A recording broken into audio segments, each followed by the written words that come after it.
Hello students, हमारी class 10th की एक स्पेशल सीरीज चल रही है। ठीक है, साइंस की। तो आज अपन जो चैप्टर करने वाले हैं वो एक chapter number 10, light, reflection and refraction. ठीक है, इसके दो पार्ट हैं, एक रिफ्लेक्शन और एक तुम्हारा रिफ्रैक्शन। तो इसको अपन अलग अलग दो वीडियोस में क्या करेंगे, कंप्लीट कर लेंगे। तो ये इसका फर्स्ट पार्ट है। इसके बाद अपन क्या करेंगे, इसका सेकेंड पार्ट भी क्या कर लेंगे, क्रिएट कर लेंगे, जो आपको नीचे लिंक में भी क्या हो जाएगा, मिल जाएगा।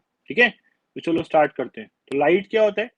तो light is a form of electromagnetic energy that causes sensation of vision. ठीक है, तो लाइट क्या है? एक इलेक्ट्रोमैग्नेटिक एनर्जी है जो हमारी आईज में एक सेंसेशन प्रोड्यूस करता है, जिसके कारण हम चीजों को क्या कर सकते हैं, क्लियरली देख सकते हैं। तो इसको अपन क्या बोलते हैं, लाइट। तो light is a form of electromagnetic energy that causes the sensation of vision. अब इसका जो पहला पार्ट है, रिफ्लेक्शन ऑफ लाइट, वो क्या होता है? तो रिफ्लेक्शन ऑफ लाइट क्या होगा?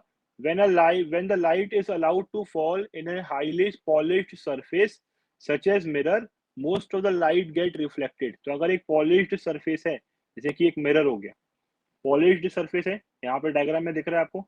तो अगर ये पॉलिश सरफेस है, तो अगर एक कुछ रेज अगर इंसिडेंट होगी या कुछ लाइट अगर इंसिडेंट होगा इस पे, तो मैक्सिमम लगभग 90% लाइट तुम्हारी क्या हो जाती है, रिफ्लेक्ट हो जाती है। और इस फिनोमिना को अपन क्या बोलते हैं? इस फिनोमिना को हम बोलते हैं रिफ्लेक्शन ऑफ लाइट। ठीक है, इस फिनोमिना को अपन क्या बोलते हैं? इस फिनोमिना को हम बोलते हैं रिफ्लेक्शन ऑफ लाइट। अब इसके दो लॉज हैं, रिफ्लेक्शन के दो लॉज हैं, तो उसको बोलेंगे लॉज ऑफ रिफ्लेक्शन। जो फर्स्ट लॉ बोलता है वो क्या है? The angle of incidence is always equal to angle of reflection. ये सिर्फ प्लेन मिरर में काम करते हैं ना, ये जो लॉ है ये आपके सिर्फ प्लेन मिरर में काम करता है। तो जो एंगल ऑफ इंसिडेंस है, देखो यहाँ दिख रहा है, इंसिडेंट रे और नॉर्मल के बीच का जो एंगल है आई, इसको बोलते हैं angle of incidence. And the angle of reflection, reflected ray and normal के बीच का जो एंगल आर है, ये दोनों आपस में हमेशा क्या होते हैं, इक्वल होते हैं। अगर एंगल आई 45 डिग्री है, तो एंगल आर भी तुम्हारा क्या होगा, 45 डिग्री ही होगा। ठीक है, तो ये तुम्हारा फर्स्ट लॉ।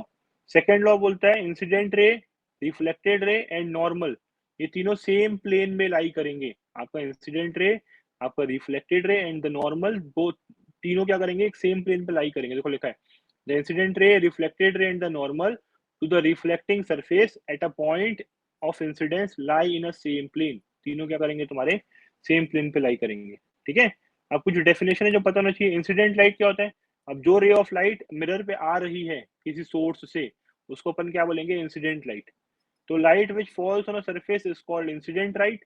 अब जो वहां से रिफ्लेक्ट हो रही है उसको बोलेंगे reflected light. Light which goes back after reflection is called reflected light. तो ये जो तुम्हारी पिंक वाली है ये इंसिडेंट लाइट हो गई, और जो तुम्हारी ग्रीन वाली है तुम्हारी क्या हो जाएगी, रिफ्लेक्टेड लाइट हो जाएगी। ठीक है, अगला angle of incidence, angle between normal and incident ray, इसको बोलते हैं एंगल ऑफ इंसिडेंस। इसको आई से डिनोट करते हैं। यहाँ देखो, ये इंसिडेंट रे हो गया पिंक वाला, ये नॉर्मल हो गया, इनके बीच का जो एंगल आई है इसको ये अपन क्या बोलेंगे, एंगल ऑफ इंसिडेंस। अगली डेफिनेशन है एंगल ऑफ रिफ्लेक्शन।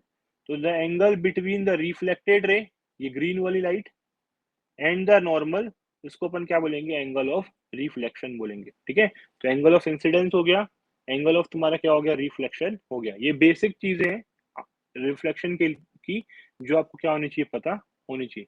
ठीक है, अब आगे, image form by a plane mirror. जैसे घर पे जो प्लेन मिरर होता है, तो उसमें जो इमेज फॉर्म होती है, तो कौन कौन से क्राइटेरिया को लोग क्या करते हैं, फुलफिल करते हैं। तो फर्स्ट पॉइंट है, जो भी इमेज बनेगी वो तुम्हारी कैसी रहेगी, that will be virtual and erect. Virtual मतलब एक इमेजिनरी इमेज बनेगी, और इरेक्ट मतलब सीधी इमेज बनेगी। आप अगर सीधे खड़े हो तो इमेज भी आपकी क्या होगी, सीधी ही प्रोजेक्ट होगी वहां पे। ठीक है, तो एक ये वर्चुअल होती है और इरेक्ट होती है। इसको हम स्क्रीन पे फोकस नहीं कर सकते, हम सिर्फ स्क्रीन पे रियल इमेज फोकस कर सकते हैं, वर्चुअल इमेज हम फोकस नहीं कर सकते। ठीक है, पहला पॉइंट क्लियर। सेकंड, ये लेटरली इन्वर्टेड होती है, बहुत इंपॉर्टेंट है। लेटरल इन्वर्जन क्या होता है? लेटरल इन्वर्जन का मतलब होता है कि आपकी जो इमेज है, जैसे आपकी बॉडी में जो चीजें लेफ्ट साइड में है, वो इमेज में मिरर में क्या होंगी, राइट साइड में बनेगी। और जो चीजें राइट साइड में है आपकी बॉडी के, वो आपके लेफ्ट साइड, सपोज आपका पॉकेट लेफ्ट साइड में, तो मिरर में जो रहेगा वो तुम्हारा कहाँ बनेगा, वो तुम्हारा राइट साइड में बनेगा। इसको अपन बोलते हैं लेटरल इन्वर्जन, या जो इमेज है वो तुम्हारी लेटरली इन्वर्टेड है। ठीक है, थर्ड है, the size of the image is equal to the object. मतलब जितना बड़ा ऑब्जेक्ट रहेगा उतनी ही बड़ी तुम्हारी क्या होगी, इमेज भी तुम्हारी फॉर्म होगी। ठीक है, जितना बड़ा तुम्हारा ऑब्जेक्ट रहेगा उतनी बड़ी इमेज फॉर्म होगी। और लास्ट है, the image formed is as far behind the mirror as the object is in front of it. मतलब जितना सामने ऑब्जेक्ट रहेगा, सपोज ऑब्जेक्ट 50 सेंटीमीटर सामने है, तो इमेज भी तुम्हारी मिरर के 50 सेंटीमीटर पीछे क्या होगी, फॉर्म होगी। क्लियर हो गया? तो ये 4 पॉइंट है, क्या शो करती है वो, image formed by a plane mirror. अब अगर एक स्पेरिकल मिरर है, ये तो प्लेन मिरर था, स्पेरिकल मिरर है, तो स्पेरिकल मिरर तो बेसिकली दो टाइप के होते हैं, एक तुम्हारा होगा कॉनकेव और दूसरा तुम्हारा होगा कॉन्वेक्स।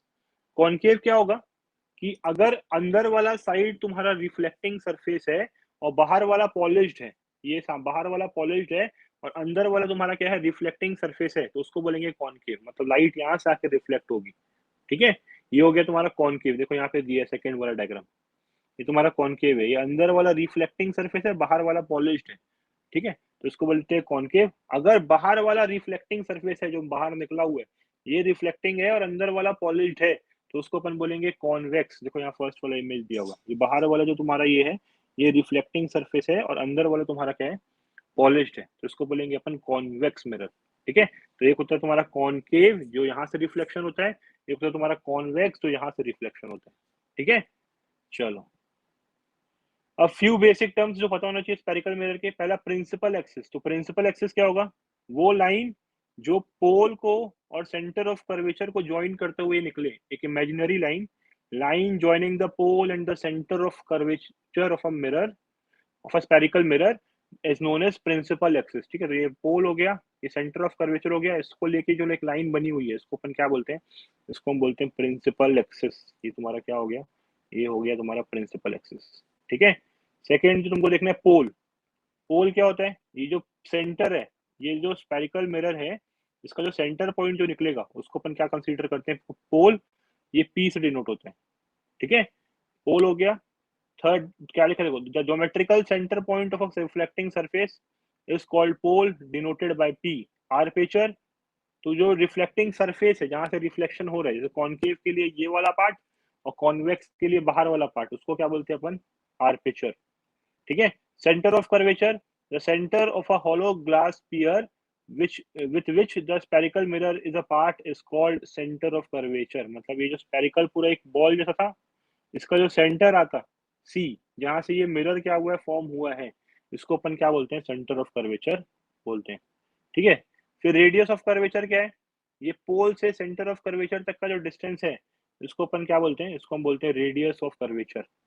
ठीक है, the radius of the distance between the pole and the centre of curvature is, it is known as radius of curvature. Focus point, अब पोल और सेंटर ऑफ कर्वेचर का उससे सेंटर, सपोज 30 सेंटीमीटर डिस्टेंस है, पोल और centre of curvature 30 centimetre है, तो उसके बीच में 15 सेंटीमीटर में एक पॉइंट आएगा, उस पॉइंट को बोलते हैं अपन फोकस पॉइंट। ठीक है, और फोकस पॉइंट से पी तक का जो डिस्टेंस है, मतलब ये एफ है, एफ से पी तक का जो डिस्टेंस है, इसको अपन बोलेंगे फोकल लेंथ। ठीक है, इसको हम क्या बोलेंगे, फोकल लेंथ। देखो लिखा है यहाँ पे, फोकल फोकस पॉइंट कौन सा होगा, the point of principal axis which are parallel which where all the parallel rays meet after reflection is called principal focus, it is denoted by f। the distance between the focus point and the pole, it is known as focal length। और जो रहता है देखो, जो focus point है, ये एक centre of curvature का हाफ रहता है, या जो सेंटर ऑफ कर्वेचर है, रेडियस ऑफ कर्वेचर आर है, वो फोकस का 2 टाइम्स रहेगा। ठीक है, तो ये एक रिलेशन है बहुत इंपॉर्टेंट, जो आपको क्या होना चाहिए, पता होना चाहिए, आर इक्वल्स टू 2f। अगर फोकल लेंथ 10 सेंटीमीटर है, तो रेडियस ऑफ कर्वेचर तुम्हारा 20 सेंटीमीटर होगा। अगर सपोज फोकल लेंथ 20 सेंटीमीटर है, तो रेडियस ऑफ कर्वेचर आपका कितना हो जाएगा, वो आपका हो जाएगा 40 सेंटीमीटर। क्लियर हो गया? तो ये आपको नीचे पीडीएफ में मिल जाएगा, तो वहां से भी आप क्या कर सकते हो, ये पूरे नोट्स अपने यूज कर सकते हैं। ठीक है, अब अगला है image formed bye spherical mirror. अब प्लेन मिरर को तो क्लियर था, जितना आगे खड़ा है ऑब्जेक्ट उतना ही पीछे इमेज फॉर्म होगा। लेटरल इन्वर्जन होगा, लेफ्ट वाला राइट में बनेगा, राइट वाला लेफ्ट में बनेगा। ठीक है, वर्चुअल रहेगा, इरेक्ट रहेगा, ये सारे उसके फिनोमिना थे। लेकिन स्पेरिकल मिरर में हमको एक एक केस क्या करना पड़ेगा, पढ़ना पड़ेगा। तो before we learn the formation of image और ray diagram, let us go through some tips. मतलब कुछ रूल्स हैं जो अपने को पता होना चाहिए, वो रूल अगर आपको पता होंगे तो ही आप इमेज फॉर्म कर सकते हो यूजिंग स्पेरिकल मिरर। अगर आपको वो रूल नहीं पता है तो आप वो इमेज फॉर्मेशन नहीं कर सकते। ठीक है, तो देखो रूल नंबर 1, रूल नंबर 1 क्या बोलता है, अगर कोई रे ऑफ लाइट है, अगर कोई रे ऑफ लाइट है पैरेलल आ रही है प्रिंसिपल एक्सिस के, रे ऑफ लाइट ये डायग्राम में दिया है, डायग्राम थोड़ा सा छोटा हो जा रहा है, इसको बड़ा कर लेते हैं, ठीक है। अगर कोई रे ऑफ लाइट है पैरेलल आ रही है प्रिंसिपल एक्सिस के, यहाँ पे देखो ये पैरेलल आ रही है, ये भी पैरेलल आ रही है, ये कॉनकेव मिरर है, ये कॉन्वेक्स मिरर है, दोनों में अगर पैरेलल आ रही है तो आफ्टर रिफ्लेक्शन, रिफ्लेक्शन होने के बाद वो फोकस से पास होगी। देखो पैरेलल आ रही है, ये फोकस से पास करी, ये कन्वर्जिंग मिरर है, कॉनकेव तुम्हारा कन्वर्जिंग होता है, लाइट अंदर की तरफ आ जाती है, कन्वर्जिंग है, तो रे ऑफ लाइट पैरेलल आ रही है, आफ्टर रिफ्लेक्शन कहाँ से पास कर रही है, फोकस से। लेकिन ये जो कॉन्वेक्स है ये तुम्हारा डाइवर्जिंग मिरर है, ठीक है, ये कैसा मिरर है, ये तुम्हारा डाइवर्जिंग मिरर है, रे ऑफ लाइट पैरेलल आ रही है प्रिंसिपल एक्सिस के और ये बाहर की तरफ निकल गई, ये डाइवर्ज कर गई। अब अगर मैं इसको पीछे निकालूं, पीछे लेके आऊं, तो ये कहाँ से पास होती हुई दिख रही है, तो मेरे को ये फोकस से पास होती हुई दिख रही है, तो दैट इज रूल नंबर 1। ये रूल्स बहुत इंपॉर्टेंट है, रूल आएगा तभी आप इमेज फॉर्म कर पाओगे, रूल नहीं आएगा आप इमेज फॉर्म नहीं कर सकते, ठीक है। तो अगर एक रे ऑफ लाइट पैरेलल आ रही है तो after reflection it will pass through focus, concave में भी कॉन्वेक्स में भी, कॉनकेव तुम्हारा कन्वर्जिंग है तो डायरेक्ट एफ से पास होगी, कॉन्वेक्स तुम्हारा डाइवर्जिंग है, डाइवर्जिंग मिरर है, तो रे ऑफ लाइट को पीछे लेके आना पड़ेगा और उसको देखोगे तो कहाँ से पास होती हुई दिखाई देगी, तो मेरे को फोकस से पास होती हुई दिखाई देगी, दैट इज रूल नंबर 1, ठीक है। रूल नंबर 2 क्या बोलता है कि अगर कोई एक ray of light centre of curvature से पास हो रही है, जैसे यहाँ पे देखो सी से अगर पास हो रही है या मेरे को दिख रही है सी से पास होगी, यहाँ पे भी डायग्राम थोड़ा सा छोटा है, या मेरे को दिख रही है कहाँ से पास होगी, सी से पास होगी, तो जिस लाइन से वो आ रही है आफ्टर रिफ्लेक्शन वहीं से ही क्या हो जाएगी, वो निकल जाएगी। देखो यहाँ पे ये इंसिडेंट रे है, आ रही है, यहाँ टकराने के बाद सेम वैसे ही पाथ फॉलो करते हुए तुम्हारी क्या हो गई, वापस चली गई। ये इंसिडेंट रे है, दिख रहा है सेंटर ऑफ कर्वेचर की तरफ जा रही है, टकराने के बाद वापस तुम्हारी क्या हो जाएगी, निकल जाएगी, दैट इज रूल नंबर 2। कोई भी मिरर हो, कॉन्वेक्स हो या कॉनकेव, इंसिडेंट अगर सेंटर ऑफ कर्वेचर से इंसिडेंट रे आ रही है तो आफ्टर रिफ्लेक्शन वो सेंटर ऑफ कर्वेचर से ही क्या होगी, तुम्हारी चली जाएगी, ठीक है। थर्ड पॉइंट या थर्ड जो रूल है, अगर वो पोल से टकरा रही है, इंसिडेंट रे अगर पोल से टकरा रहा है तो जितना एंगल बनाएगा उतना ही एंगल से वो रिफ्लेक्ट भी हो जाएगी। सपोज 30 एंगल से 30 डिग्री से इंसिडेंट हो रही है पोल पे, तो आफ्टर रिफ्लेक्शन वो वैसे ही तुम्हारी क्या हो जाएगी, सीधी बाहर निकल जाएगी, तो दैट इज रूल नंबर तुम्हारा 3। क्लियर हो गया, 3 रूल बहुत इंपॉर्टेंट। फर्स्ट, अगर पैरेलल है तो फोकस से निकलेगी, अगर फोकस से आ रही है, इसमें ये एक वो भी है कि अगर रे ऑफ लाइट फोकस से आती हुई दिख रही है तो आफ्टर रिफ्लेक्शन वो पैरेलल हो जाएगी, पैरेलल वाली फोकस से और फोकस से आती हुई पैरेलल हो जाएगी। सेकेंड, अगर सेंटर ऑफ कर्वेचर से इंसिडेंट रे आ रही है तो आफ्टर रिफ्लेक्शन वो सेंटर ऑफ कर्वेचर से ही तुम्हारी क्या होगी, वापस जाएगी। एंड रूल नंबर 3, अगर एक रे ऑफ लाइट पोल में आ रही है विद सम एंगल थीटा, तो उसी एंगल से तुम्हारी क्या होगी, वो रिफ्लेक्ट हो जाएगी, ठीक है। तो ये 3 बहुत इंपॉर्टेंट रूल है, इसी के थ्रू आप क्या कर सकते हो, इमेज फॉर्म कर सकते हो, ठीक है। तो इसके बाद अब अपन क्या करेंगे, इमेज फॉर्मेशन देखेंगे। तो आपको इमेज फॉर्मेशन देखना है फॉर कॉनकेव एंड कॉन्वेक्स। तो कॉनकेव में तुम्हारे टोटल 6 डायग्राम है और कॉन्वेक्स में 2 केसेस हैं, ठीक है। कॉनकेव के 6 केसेस एंड कॉन्वेक्स के 2 केसेस। अब अपन एक एक करके क्या करेंगे, ये कंटिन्यू करेंगे, ठीक है।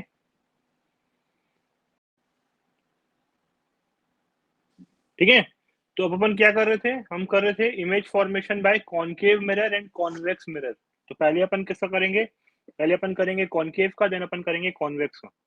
कॉनकेव में टोटल 6 केसेस हैं, ठीक है। आपके कॉनकेव में कितने केसेस हैं, 6। तो एक एक करके सब देखो।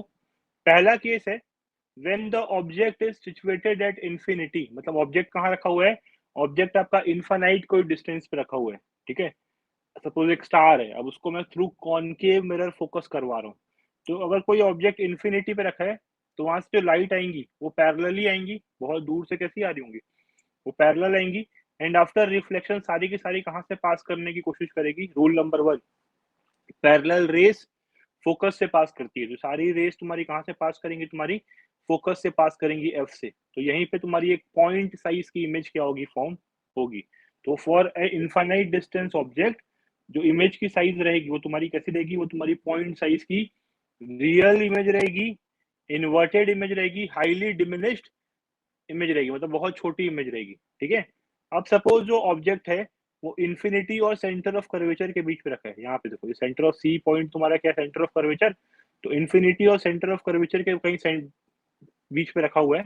तो एक जो लाइट है वो तुम्हारी पैरेलल आएगी प्रिंसिपल एक्सिस के, आफ्टर रिफ्लेक्शन फोकस से पास करेगी, और एक लाइट तुम्हारी सेंटर ऑफ कर्वेचर से निकलेगी, रूल नंबर 2। तो जो सेंटर ऑफ कर्वेचर से निकलती है वो सेंटर ऑफ कर्वेचर से ही तुम्हारी क्या होती है, वापस हो जाती है। तो जो ए बी है, देखो यहाँ पे ए बी, एक स्मॉल सा इमेज तुम्हारा क्या क्या होगा, फॉर्म होगा।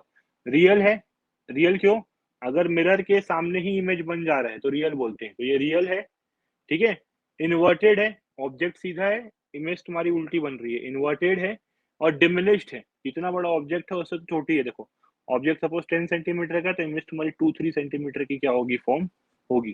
तो केस नंबर 2, जब ऑब्जेक्ट कहाँ रखा हुआ है, ऑब्जेक्ट तुम्हारा रखा हुआ है इन्फिनिटी और सेंटर ऑफ कर्वेचर के बीच में, तो आफ्टर रिफ्लेक्शन इमेज तुम्हारी कहाँ फॉर्म होगी, तो इमेज फॉर्म कहाँ हो रही है, देखो सेंटर ऑफ कर्वेचर और फोकस के बीच में तुम्हारी क्या हो रही है, इमेज फॉर्म हो रही है। एक रियल इन्वर्टेड डिमिनिश्ड इमेज तुम्हारी क्या होगी, फॉर्म होगी। अब अगर मैं ऑब्जेक्ट को और खसकाया, पहले इन्फानाइट पे था, फिर इन्फानाइट और सेंटर ऑफ कर्वेचर के बीच में आया, अब अगर वो सेंटर ऑफ कर्वेचर पे ही रखा हुआ है, ऑब्जेक्ट तुम्हारा सेंटर ऑफ कर्वेचर पे रखा है, तो एक लाइट पैरेलल जाएगी, फोकस से निकलेगी, एक तुम्हारी फोकस से जाएगी और पैरेलल हो जाएगी। तो जो इमेज फॉर्म होगा वो तुम्हारा सेंटर ऑफ कर्वेचर पे ही फॉर्म होगा। ऑब्जेक्ट भी सेंटर ऑफ कर्वेचर पे, इमेज भी तुम्हारा क्या होगा, सेंटर ऑफ कर्वेचर पे, और जो वो इमेज रहेगा उसका साइज तुम्हारा क्या रहेगा, सेम साइज। अगर 10 सेंटीमीटर का ऑब्जेक्ट है तो 10 सेंटीमीटर का ही तुम्हारा क्या होगा, इमेज फॉर्म होगा। ठीक है, 3 केस हो गए, 3 केस और खसकाओ। अब जो ऑब्जेक्ट है वो सेंटर ऑफ कर्वेचर और फोकस के बीच पे रखा है, यहाँ पे देखो सेंटर ऑफ कर्वेचर सी और फोकस एफ, उसके बीच में कहीं अगर ऑब्जेक्ट रखा है, object between C and F, तो इमेज कहाँ फॉर्म होगी, तो एक पैरेलल निकली, फोकस से पास करी, एक सेंटर ऑफ कर्वेचर से आती हुई दिख रही है तो सेंटर ऑफ कर्वेचर से ही पास कर गई, तो बियॉन्ड सी इमेज कहाँ फॉर्म हो रही है, बियॉन्ड सी, ये सी के बाहर तुम्हारी क्या हो रही है, फॉर्म हो रही है। कैसी, ये भी रियल है, इन्वर्टेड है, इनलार्ज है। इनलार्ज मतलब अगर 10 सेंटीमीटर का ऑब्जेक्ट है, सपोज 15 सेंटीमीटर की इमेज बन रही है, तो वो एक इनलार्ज इमेज तुम्हारी क्या करेगी, फॉर्म करेगी। और कहाँ हो रहा है, beyond C, centre of curvature के बाहर तुम्हारी क्या होगी, इमेज फॉर्म होगी। ठीक है, फिफ्थ केस, अगर ऑब्जेक्ट तुम्हारा फोकस पे रखा हुआ है, और खसका दिए, फोकस पे रखा है, तो अगर इन्फिनिटी में था तो फोकस में बन रही थी, फोकस पे रखा है तो इमेज तुम्हारी कहाँ होगी, इन्फानाइट में बनेगी। ठीक है, वो भी रियल रहेगी, इन्वर्टेड रहेगी, हाईली इनलार्ज, बहुत बड़ी इमेज बनेगी, और एट इन्फिनिटी इमेज कहाँ फॉर्म होगी, इन्फिनाइट पे फॉर्म होगी। और लास्ट और सिक्स्थ केस है कि अगर ऑब्जेक्ट तुम्हारा पोल और फोकस के बीच में रखा है, और खसका दो इसको इधर, तो पोल और फोकस के बीच में रखा है, तो ये इमेज आफ्टर रिफ्लेक्शन एक पैरेलल गई, पैर फोकस से पास हुई, एक सेंटर ऑफ कर्वेचर से निकलती हुई निकली, तो सेंटर ऑफ कर्वेचर से गई, ये इस साइड तो कहीं मीट नहीं करेगी क्योंकि रे ऐसे डाइवर्ज हो रहा है। तो अब इन दोनों रे को अगर मैं पीछे लेके जाऊं और मीट करवाऊं, तो यहाँ पे तुम्हारी A1 B1 तुम्हारा क्या होगा, इमेज फॉर्म होगा। तो अभी तक तो मिरर के सामने बन रही थी तो रियल था, ये मिरर के पीछे बन रही है तो वर्चुअल होगी। अभी तक सारी इमेज इन्वर्टेड थी, ये इरेक्ट है, तो जैसा ऑब्जेक्ट वैसी इमेज। ठीक है, इनलार्ज्ड है और बिहाइंड द मिरर। ठीक है, तो वर्चुअल क्यों, बिकॉज मिरर के पीछे है, इरेक्ट मतलब खड़ी हुई इमेज है, जैसा ऑब्जेक्ट है वैसा ही इमेज है, और इनलार्ज बिकॉज ये बिहाइंड द मिरर तुम्हारी क्या हुई है, फॉर्म हुई है। क्लियर हो गया। अब दूसरा है convex mirror, image form by convex mirror, तो इसके सिर्फ दो ही केस है, इसके तुम्हारे दो ही केस हैं। पहला केस, अगर ऑब्जेक्ट तुम्हारा इन्फानाइट और पोल के बीच में कहीं रखा है, इन्फानाइट और पोल के बीच में तुम्हारा कहीं रखा है, तो ये एक रे ऑफ लाइट पैरेलल जाएगी, डाइवर्जिंग मिरर है तो ये डाइवर्ज कर जाएगा, और एक अगर तुम्हारा सेंटर ऑफ कर्वेचर की तरफ जाते हुए दिखेगा तो सेंटर ऑफ कर्वेचर से ही तुम्हारा क्या होगा, वापस आ जाएगा। अब इसको हम पीछे फोकस करेंगे, तो यहाँ फोकस और पोल के बीच में तुम्हारी क्या होगी, एक इन्वर्टेड, सॉरी इरेक्ट, वर्चुअल, और एक स्मॉल साइज की इमेज तुम्हारी क्या होगी, फॉर्म होगी। ठीक है, बिकॉज ये कौन सा मिरर होता है, तो कॉन्वेक्स मिरर तुम्हारा डाइवर्जिंग होता है। देखो, एक रे ऑफ लाइट पैरेलल निकली तो डाइवर्ज हो गई, पीछे लेके जाओगे तो कहाँ से पास होती दिखेगी तुमको, फोकस से, एक सेंटर ऑफ कर्वेचर की तरफ जा रही है, आफ्टर रिफ्लेक्शन ये सेंटर ऑफ कर्वेचर से ही पास करेगी। इन दोनों को पीछे जब तुम एक्सटेंड करोगे तो ये तुम्हारा A डैश B डैश तुम्हारा क्या हो गया, इमेज फॉर्म हो गया। तो इमेज तुम्हारा कैसा है, पहला तो इरेक्ट है, सीधी इमेज है, वर्चुअल है, मिरर के पीछे बन रहा है मतलब वर्चुअल, और स्मॉलर है, ए भी तुमको देखो बड़ा दिख रहा है और ए डैश बी डैश तुमको क्या दिख रहा है, छोटा दिख रहा है, तो स्मॉलर साइज का है बिटवीन पोल एंड फोकस, ठीक है। और इसका जो सेकेंड केस है, सेकेंड केस तुम्हारा जो है, सॉरी,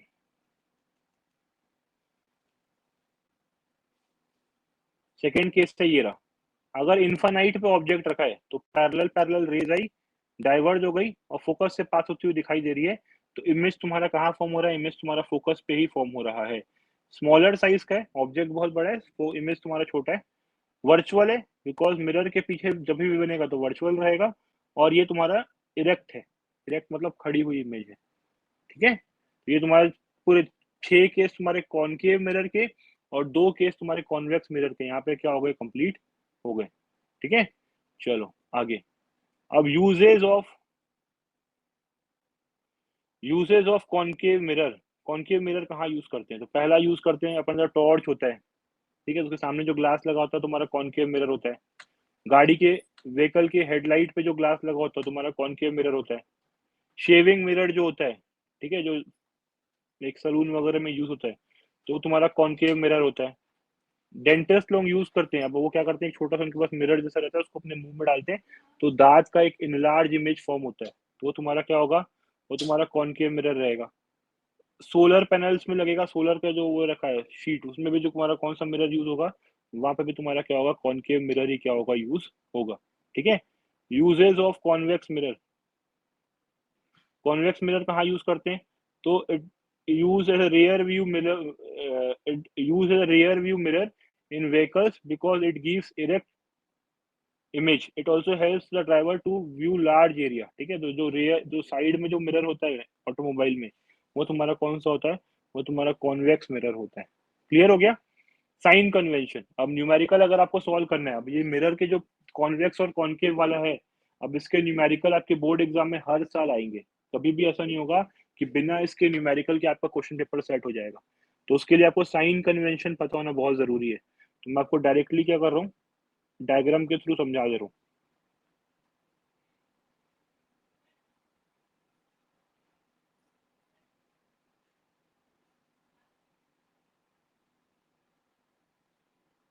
ठीक है, डायरेक्टली आपको मैं डायग्राम के थ्रू समझा दे रहा हूँ। ये रहा डायग्राम इसका, ये। अब साइन कन्वेंशन क्या है, मिरर के जो ऊपर है, ये एक्स जो प्रिंसिपल एक्सिस दिख रही है, इसके ऊपर अगर मेरी हाइट है, ऑब्जेक्ट की हाइट हो या इमेज की हाइट हो, इसके अगर इमेज ऊपर बन रहा है, तो हाइट को हम लोग पॉजिटिव लेते हैं, ठीक है। ये प्रिंसिपल एक्सिस के ऊपर, जैसे ऑब्जेक्ट हमेशा प्रिंसिपल एक्सिस के ऊपर ही रखा हुआ है, तो इसकी हाइट हम क्या करेंगे, इसकी हाइट हम तुम्हारी पॉजिटिव लेंगे। अगर प्रिंसिपल एक्सिस के नीचे है, देखो यहाँ पे ए डैश बी डैश, इमेज अगर सपोज ऐसी बन रही है ए डैश बी डैश, तो इसकी हाइट को अपन क्या लेंगे, हाइट को हम लेंगे नेगेटिव। क्लियर हो गया। और डिस्टेंस कैसे लेते हैं, पोल के पोल के तुम्हारे लेफ्ट साइड में जितनी भी जगह है, पोल है उसके लेफ्ट साइड, मतलब इधर जितना भी एरिया है, यहाँ पे कुछ भी अगर डिस्टेंस कैलकुलेट करूंगा मैं, तो वो मेरा नेगेटिव रहेगा। पोल के राइट साइड में अगर मैं कोई भी डिस्टेंस अगर कैलकुलेट करूंगा, तो वो मेरा क्या रहेगा, वो मेरा पॉजिटिव रहेगा, ठीक है। तो पोल के लेफ्ट साइड में सब कुछ नेगेटिव डिस्टेंस के लिए, पोल के राइट साइड में सब डिस्टेंस मेरा क्या रहेगा, पॉजिटिव। प्रिंसिपल एक्सिस के ऊपर की हाइट पॉजिटिव, प्रिंसिपल एक्सिस के नीचे की हाइट मेरी क्या हो जाएगी, नेगेटिव। तो अगर आपको ये चीजें पता है, तो आप इजिली न्यूमेरिकल क्या कर सकते हो, सॉल्व कर सकते हो, ठीक है। अभी अपन न्यूमेरिकल भी करेंगे। मिरर फॉर्मूला बहुत इंपॉर्टेंट है, इसी से तुम न्यूमेरिकल सोल्व करोगे। तो मिरर फॉर्मूला बोलता है 1/v plus 1/u equals to 1/f।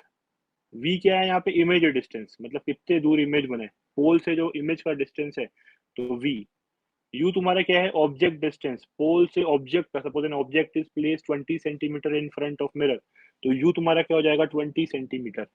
f तुम्हारा क्या है, फोकल लेंथ, फोकल लेंथ बता चुका हूँ, रेडियस ऑफ कर्वेचर का हाफ जो रहता है उसको अपन क्या बोलते हैं, फोकल लेंथ। तो ये तुम्हारा मिरर फॉर्मूला है, 1/v plus 1/u equals to तुम्हारा क्या हो जाएगा, 1/f, ठीक है। एक और फॉर्मूला है मैग्निफिकेशन का, सपोज एक ऑब्जेक्ट 5 सेंटीमीटर का है, इमेज 15 सेंटीमीटर की बनी, मतलब कितना बड़ा इमेज हुआ, 3 टाइम्स, मतलब मैग्निफिकेशन तुम्हारा कितना आएगा, 3। तो इसका फॉर्मूला क्या है, m equals to h i minus h o, मतलब height of image upon height of object, या फिर माइनस v अपॉन यू, इसको यहाँ पे अपन लिख सकते हैं -v/u। v तुम्हारा क्या रहेगा, इमेज डिस्टेंस, वो तुम्हारा क्या रहेगा, ऑब्जेक्ट डिस्टेंस। ठीक है, तो ये दोनों में से जो भी डाटा दिया रहेगा उसको तुम पुट करके क्या कैलकुलेट कर सकते हो, तुम मैग्निफिकेशन क्या कर सकते हो, कैलकुलेट कर सकते हो। क्लियर हो गया? तो ये हमारा इस वीडियो का पार्ट 1 कंप्लीट हो गया है। अपन इसके बाद क्या करेंगे, पार्ट 2 स्टार्ट करेंगे और फिर दोनों वीडियो को मर्ज करके एक अपन वन शॉट भी क्या कर लेंगे, प्रोड्यूस कर लेंगे। ठीक है, तो अगर आपको लेक्चर अच्छा लगा, वीडियो पसंद आया है तो लाइक कर दो, चैनल को सब्सक्राइब कर लो। आपको इस साल सारे चैप्टर्स इसी प्लेटफॉर्म में क्या हो जाएंगे, मिल जाएंगे, लर्न बाय एसआर। ठीक है, याद रखो, लर्न बाय एसआर। वहां पे आपको सारे चैप्टर्स क्या होंगे, लाइन बाय लाइन टाइम से आपको क्या हो जाएंगे, मिल जाएंगे। और आपकी बोर्ड की पूरी प्रिपरेशन हम यहीं पे क्या कर लेंगे, कंप्लीट कर लेंगे। ठीक है, थैंक यू।